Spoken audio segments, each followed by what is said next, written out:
O SBT enfrenta uma grave crise de identidade. O canal que antes tinha a marca registrada de Silvio Santos, hoje enfrenta dificuldades para se destacar entre outras emissoras. Nesse vídeo, a gente vai analisar essa situação e tentar entender o que o canal precisa fazer para poder voltar às suas verdadeiras origens.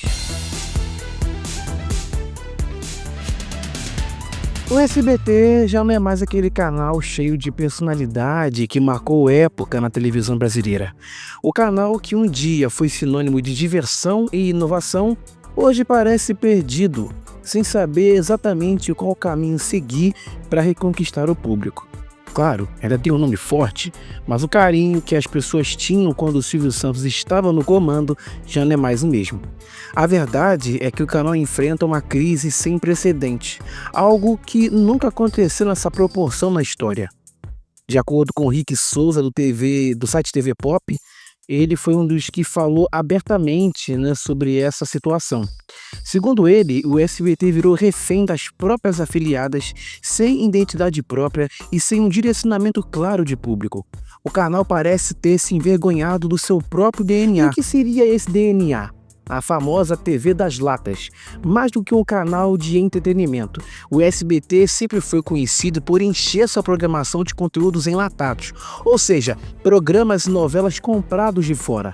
Tinha tanto conteúdo de fora que parecia uma prateleira de supermercado lotada de latas de atum. Mas isso nunca foi um problema, pelo contrário, fez parte da identidade da emissora por muito tempo. O problema começou quando a atual gestão, Daniela Beirute, decidiu que isso era motivo de vergonha, ser a TV das latas. Sob o comando da Daniela, o SBT tenta se reinventar, mas sem uma estratégia clara. O que se vê hoje é um canal sem alma, sem a ousadia, o carisma que o Silvio Santos imprimia em tudo que ele fazia. Rick Souza até brinca dizendo que o SBT atual parece uma versão mela cueca da Record, mas sem o orçamento dela. Tem requintes de Globo, mas sem os artistas. E lembra a Band, mas sem a estrutura. Ou seja, virou uma bagunça, um amontoado de ideias sem identidade própria. O resultado?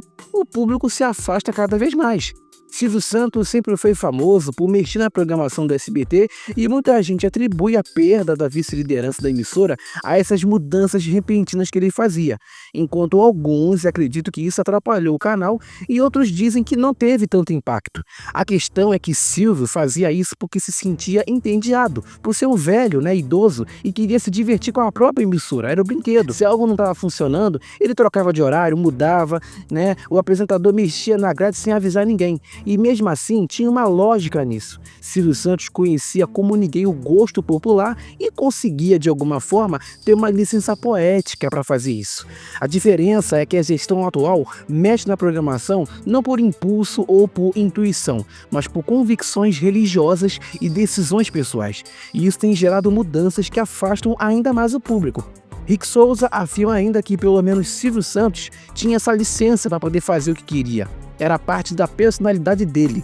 Agora, as decisões parecem arbitrárias, sem graça, sem aquele toque de ousadia que fazia o SBT ser único. A emissora quer, de alguma forma, recuperar a vice-liderança e voltar a competir diretamente com a Record e a Globo.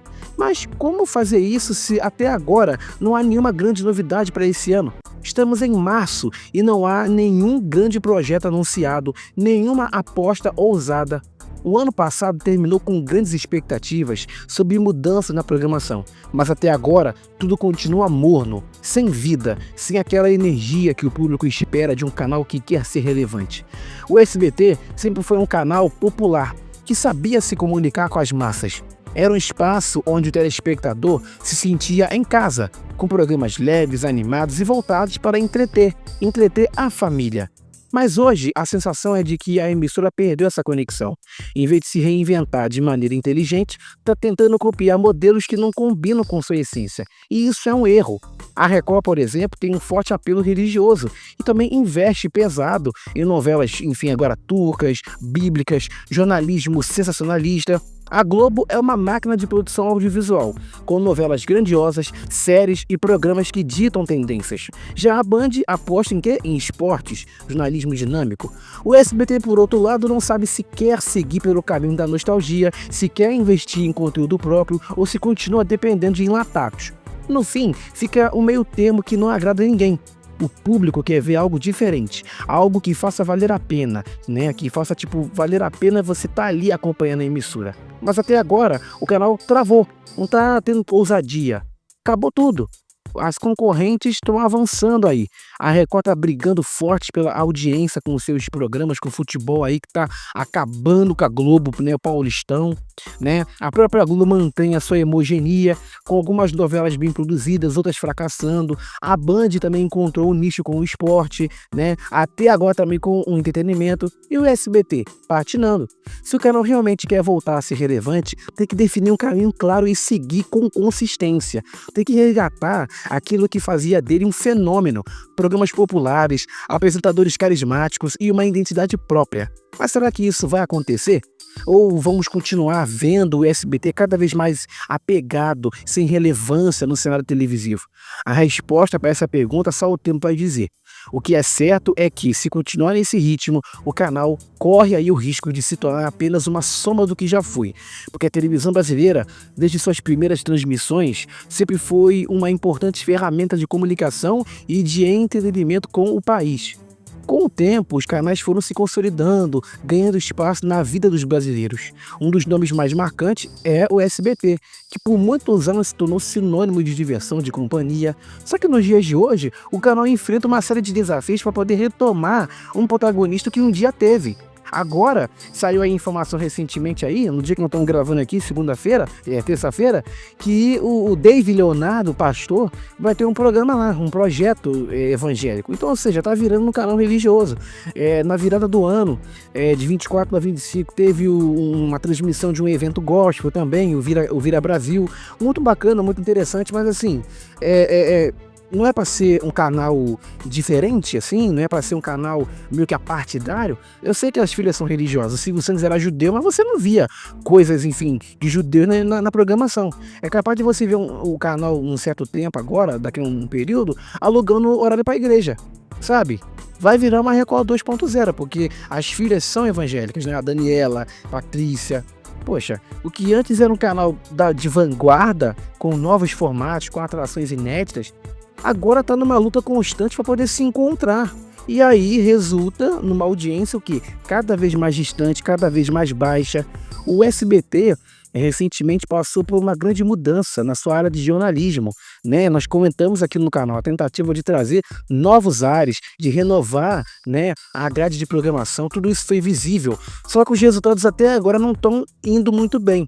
Ao longo desse ano, né, até agora março, o canal tem enfrentado grandes perdas, principalmente também no ano passado. A Record também, com seu balanço geral amanhã, começou a conquistar a liderança, né, principalmente nessa parte do horário. O SBT ficou para trás com o SBT News Manhã, que até então se mantinha competitivo, perdeu fôlego, se tornou uma atração menor, sem uma capacidade de disputar a audiência com outros jornais do horário mais consolidados. Mesmo a tentativa de inovar e apostar em novos formatos, isso não foi suficiente para garantir uma audiência fiel. E ao mesmo tempo, o Primeiro Impacto, que chegou, né, para substituir o Chega Mais, também até hoje enfrenta dificuldade. Ele até consegue, né, crescer um pouco, mas não é o suficiente para poder garantir a sua permanência no topo da audiência. Por outro lado, o SBT tentou reagir, como você sabe, com o Datena, né, no Tá Na Hora. Só que a emissora segue fracassando, até às vezes no quarto lugar, na terceira colocação, às vezes quando está na hora marcando um ponto. O SBT está tentando, né, recuperar o público aí que está se afastando. Só que assim, é muito difícil. Não dá para você esperar que essas coisas, que essas mudanças aconteçam da noite para o dia. Na faixa nobre, o canal também está se reinventando com as reprises de Chaves, que estão sendo aí um sucesso. As únicas coisas que não estão bem são as novelas. Estão dizendo aí que estão tentando tirar Aires Abravanel da autoria das novelas infantis, né? Depois de 2 fracassos, porque está desgastado demais essas produções infanto-juvenis, né? Então, estão aí tentando, não sei se vão conseguir, né? Porque ela é mulher do dono, né? Então, não sei. Mas querem tirar a Aires Abravanel da autoria das novelas depois do fracasso de A Infância de Romeu e Julieta e esse agora, A Caverna Encantada. Mas enfim, eu não sei de verdade o que vai acontecer com a SBT daqui a um tempo. tá? O próprio Ratinho também se mantém na vice-liderança, porque mesmo sem grandes mudanças, sem muitos investimentos, o Ratinho segue sendo um nome muito forte. O SBT está economizando agora também, até nos estúdios. O programa do Ratinho, que era feito no Estúdio 6 durante bastante tempo, agora é feito no Estúdio 1, e esse Estúdio 1 também é usado para outras atrações, então, ou seja, de montagem em montagem, ou seja, uma economia. Então, assim, mesmo com a força do Ratinho, o SBT não consegue manter sobre as outras emissoras uma vantagem duradoura. Então o canal voltou a se ver numa posição muito desconfortável, com a sua audiência caindo para a terceira posição em alguns dias. Os investimentos em novas atrações foram bem tímidos, apesar de algumas inovações, também agora com a mudança do programa do Benjamin Beck, o Arena, de segunda para quarta-feira, por conta do Galvão que vai estrear, então ele vai ter agora o seu programa na quarta-feira, o Benja era às segundas, agora vai ser quarta-feira, e na segunda-feira o Ratinho entrega 11h30 da noite para o Danilo Gentili. O programa dele agora vai ser um pouco maior. Nesse contexto, as mudanças e as tentativas de renovar a grade de programação do SBT mostraram a dificuldade que a emissora tem em se encontrar. A troca de Silvio Santos, que sempre foi o grande ícone da emissora por uma única gestão mais voltada para a modernização, não conseguiu gerar o impacto esperado. A figura do Silvio sempre foi, enfim, uma âncora para o SBT. E a sua ausência gera um vácuo que até agora não foi completamente preenchido. O canal tenta de diversas formas se atualizar, se reposicionar. A contratação de novos apresentadores e a tentativa de adaptar novos formatos de programação são parte desse esforço, mas ao mesmo tempo ainda há uma grande resistência em abandonar a essência que fez do SBT um sucesso no passado. O resultado disso é uma mistura de elementos antigos com tentativas de modernização, o que acaba gerando uma identidade confusa sem um direcionamento claro. O telespectador, por sua vez, não parece mais tão fiel ao canal. A audiência que outrora era garantida, agora oscila entre o segundo e o terceiro e até o quarto lugar, dependendo do horário e da programação. Isso reflete a perda de conexão do SBT com o seu público, que já não sente mais a mesma empolgação que sentia no auge do canal.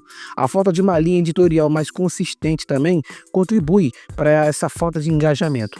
Outro ponto que contribui para a atual crise do SBT é o forte investimento que outros canais têm feito, principalmente a Record com o esporte, que está até agora negociando aí a ida, enfim, tentando se acertar para transmitir de alguma forma a Copa do Mundo. A Globo tem os direitos em TV aberta, mas a Record está tentando. A Globo tem os direitos, mas a Record está tentando aí negociar. E meio a isso tudo, o SBT busca a sua identidade e encontrar um caminho para poder voltar a ser uma das emissoras mais queridas do público. Mas para isso vai ser necessário mais do que um simples ajuste na programação. O canal precisará pensar sua estratégia como um todo, trazendo de volta o espírito irreverente e inovador que sempre foi sua marca registrada.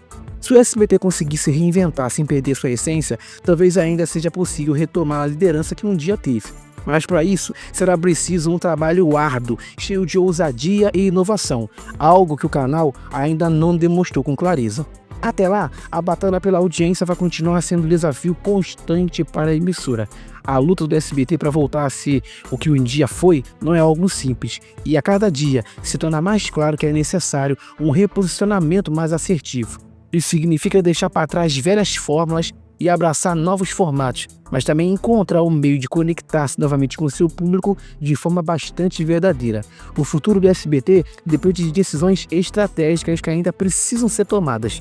Ao longo de sua história, o SBT se destacou por ser um canal inovador, criativo, ousado, Só que, com o tempo, o canal perdeu um pouco dessa autenticidade. Hoje, mais do que nunca, o SBT tem que encontrar uma forma de se reconectar com suas raízes, mas também com as novas demandas do público.